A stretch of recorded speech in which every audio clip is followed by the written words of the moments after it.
নারায়ণগঞ্জের সোনারগাঁও উপজেলায় পৈতৃক সম্পত্তি দখল ও চাঁদাবাজির জেরে ভাড়াটিয়া সন্ত্রাসীদের মাধ্যমে স্বামীকে না পেয়ে স্ত্রী মুক্তাকে এলোপাতাড়ি কুপিয়ে মারাত্মকভাবে জখম করার অভিযোগ উঠেছে।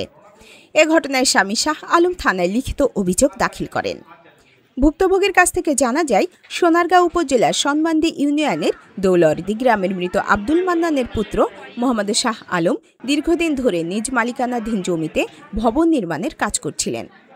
কিন্তু প্রতিবেশী আমির হোসেন, তাওলাদ, মনির হোসেন, আমজাদ সহ আরও 7 থেকে 8 জন ভাড়াটিয়া সন্ত্রাসী গত 27 অক্টোবর দুপুর 1:30 দিকে উপরোক্ত বিবাদীরা দেশীয় অস্ত্র, রামদা, লোহার পাইপ ও কাঠের সোটা নিয়ে শাহ আলমের নির্মাণাধীন ভবনে হামলা চালায়।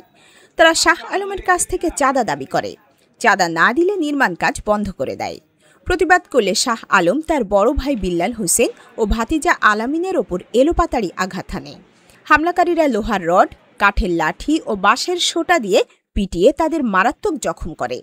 পাশাপাশি ঘরের আসবাবপত্র ভাঙচুর ও নগদ টাকা, স্বর্ণালঙ্কার লুট করে নিয়ে যায়। দ্বিতীয় দফায় সশস্ত্র দল নির্মাণাধীন এলাকায় পুনরায় হামলা চালায়। শাহ আলমকে না পেয়ে স্ত্রী মুক্তাকে এলোপাতাড়ি দেশীয় অস্ত্র দিয়ে কুপিয়ে গুরুতর আহত করে পুনরায় আবারও বাড়িঘরে লুটপাট চালায়। সন্ত্রাসীদের দাবি, মোটা অঙ্কের টাকা অথবা জমি দখল না দিলে প্রাণে মেরে ফেলার হুমকি দেয়। এদিকে এলাকাবাসী স্ত্রী মুক্তাকে গুরুতর আহত অবস্থায় স্থানীয় স্বাস্থ্য কমপ্লেক্সে ভর্তি করে। এ বিষয়ে সোনারগাঁ থানার ওসি তদন্ত জানিয়েছেন, ঘটনাটি অত্যন্ত সংবেদনশীল ও গুরুতর। ভুক্তভোগী লিখিত অভিযোগ পাওয়া গেছে। বিষয়টি তদন্তাধীন রয়েছে এবং মামলা প্রক্রিয়াধীন। আমির, তাওলাদ, মনির, রাব্বি গ্রুপ নিয়ে ফারাগের সন্ত্রাস নিয়ে 10-15 দিন হামলা করছে। তখন আমরা থানা অভিযোগ করছি, হাসপাতালে চিকিৎসা নিছি।